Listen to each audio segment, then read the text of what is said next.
The weight of silence. The night my father toasted my brother's Navy SEAL selection, he forgot I was sitting at the same table.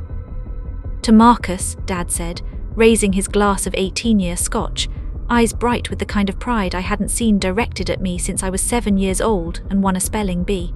"The man who actually carries our family's honor." My mother dabbed her eyes with a linen napkin. God chose the right child for greatness. I, Camilla Mendes, Rear Admiral of the United States Navy, sat between them in my civilian clothes and said absolutely nothing. I had learned long ago that silence was its own kind of weapon. It started the way most family wounds do, quietly, gradually, like water eroding stone over decades, until one day you look down and realize there's nothing left beneath your feet. Marcus was 2 years older, broader, louder, and everything my Cuban-American parents understood about success. He played football, he fixed engines, he spoke with his hands and laughed with his whole chest. When he enlisted in the Navy at 19, our father wept openly at the kitchen table, the only time I ever saw Roberto Mendes cry.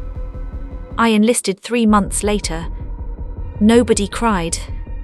"You'll come back in 2 years, my mother Elena said, already turning back to her telenovela. "Find a nice husband at the base." I didn't correct her, I never corrected her. I simply picked up my single bag, kissed her cheek, and walked out the door toward a life she would never fully understand. What followed were 23 years of choices that would have broken lesser people. Choices made in silence, in darkness, in places where the geography had no name on any civilian map. The first time I understood my own capability, I was 22 years old, waist-deep in freezing water somewhere in the Pacific, during a joint special operations exercise that women were not yet formally permitted to attempt. I had been invited as an observer. An oversight, my commanding officer later called it, a clerical error. I completed every single evolution alongside the men. Nobody spoke about it officially. 3 of those men later requested me specifically for their units. Still, nobody spoke about it officially. That was how it worked for women like me in those years. You performed miracles and the paperwork called it something else. I became fluent in that language, the language of invisible excellence. By 28, I had 2 classified commendations, 1 non-classified letter of valor, and a file that certain 3-letter agencies kept flagging for recruitment. I declined them all. I belonged to the Navy. The Navy was the only family that had ever fully claimed me back. By 34, I was commanding a destroyer group in the South China Sea during a crisis that never made the newspapers, but shifted a regional balance of power that geopolitical analysts are still trying to explain. By 41, I had more stars and more scars than I'd ever planned for, and a quiet apartment in Virginia with good coffee, no clutter, and exactly 0 photographs of my family on the walls. Marcus called twice a year, Christmas and my birthday without fail. He was a good man, my brother, a genuinely good man who had no idea, and I mean absolutely no idea, what his little sister had become.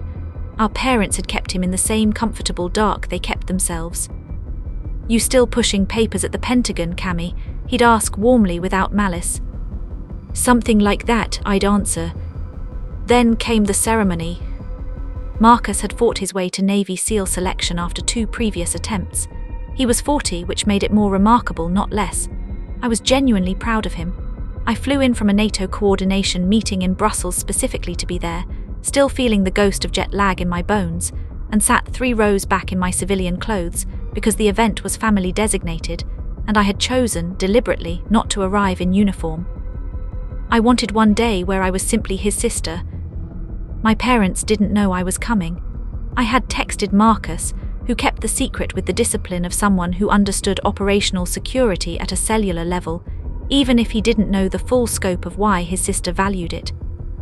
Mom saw me first and blinked like she was doing math she couldn't quite solve. Dad shook my hand, the way you greet an acquaintance, and then immediately redirected his attention to the platform where the ceremony was assembling. "Your brother worked so hard for this," my mother whispered to me as we took our seats. "I know," I said. "It's not easy what he does, real sacrifice." She patted my knee with the gentle condescension of someone who believes they're offering comfort. "You understand." "I do," I said. And then my father, leaning past my mother with his Scotch ceremony energy, already radiating despite the early hour, said it. At least your brother actually served. He laughed, actually laughed. Thank God we have him. The words landed the way a blade does when it's sharp enough. You don't feel it immediately. You feel the cold first, then the heat, then the understanding. I said nothing. The ceremony began. Rear Admiral James Holloway was running the event. He was a serious man with serious decorations and the kind of posture that suggested the military had not merely trained his body, but had restructured his actual skeleton. He was giving the kind of address these ceremonies deserved, precise, honored, weighty with meaning. He stopped mid-sentence. I noticed it first because I notice everything. It's not a skill exactly, it's more like a permanent condition, hyper-awareness installed in me across 2 decades of environments where noticing things was the difference between coming home and not coming home. His eyes had found me in the 3rd row. I saw the recognition move through him like electricity. General Holloway, I had heard he'd recently accepted a joint appointment, set down his notes on the podium with the careful deliberateness of a man who has made a sudden and irrevocable decision. He stepped down from the platform. The room went uncertain, the way rooms do when the script visibly changes. He walked directly to me. The crowd of 300 people turned in a slow, collective pivot, like a field of sunflowers following unexpected light. General Holloway stopped in front of me, came to full attention and saluted.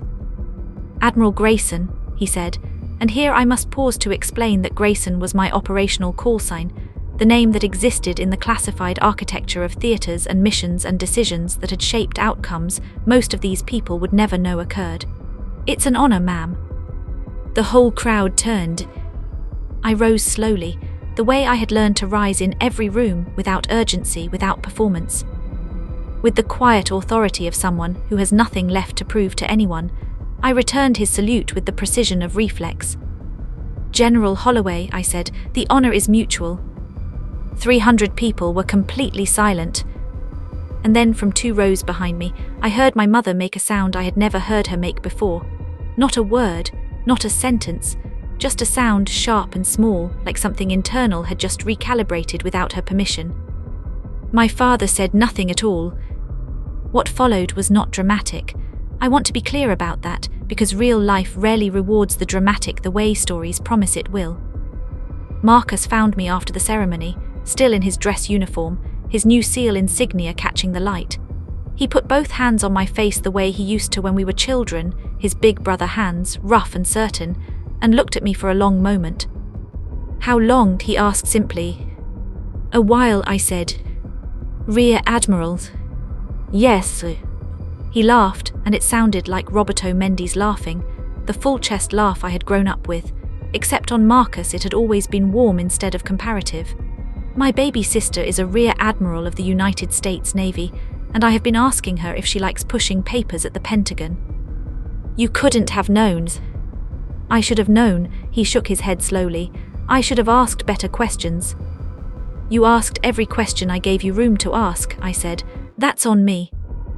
He pulled me into a hug that felt like an apology and a homecoming simultaneously, and I let myself receive it without armor for exactly 7 seconds before the next person approached.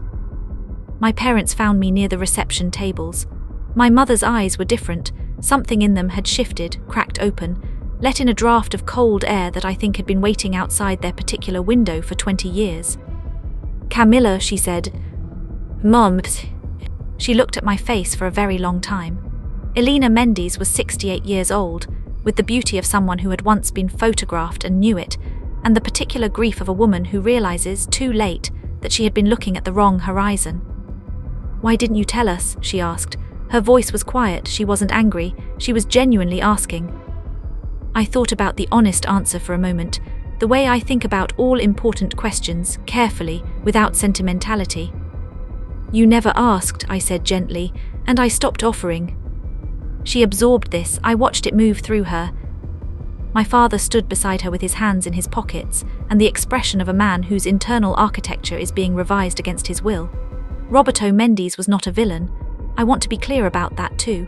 He was a man shaped by a specific geography and generation and set of expectations, and those expectations had simply never included a daughter who would become what I became.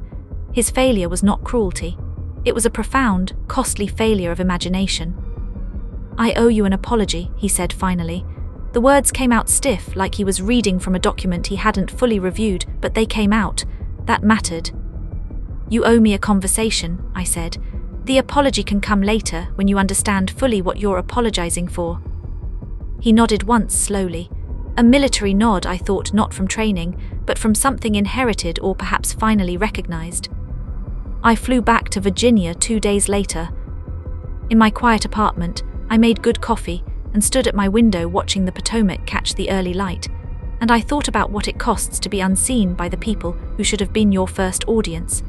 I thought about the years I had spent performing at the highest levels of my field in a theatre my family couldn't access, and whether that invisibility had shaped me or simply revealed me.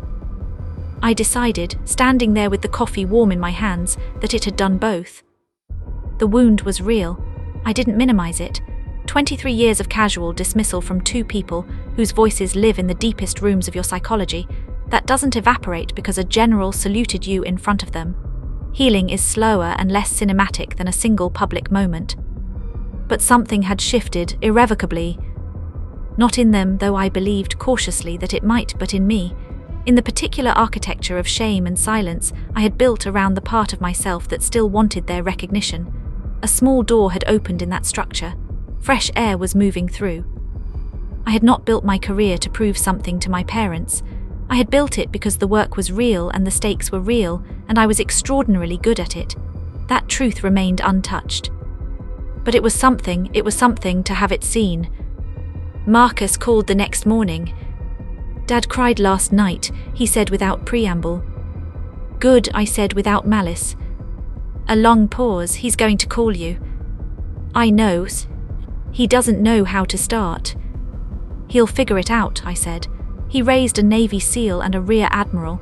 He has the genetic material for difficult things." Marcus laughed again, that full, warm laugh. "I'm proud of you, Cammy," he said. "I've always been proud of you, even when I had no idea what I was actually proud of." "I know," I said again, and this time saying it I believed it completely. I set my coffee down and picked up the classified briefing that had arrived at 600, because the world does not pause for family reckonings, and neither in the end do I. Rear Admiral Camilla Mendes, 43 years old, 17 classified commendations, 2 wars, 3 crises that never made the papers. And finally, quietly, irreversibly seen. The Potomac caught the light and held it. I went back to work.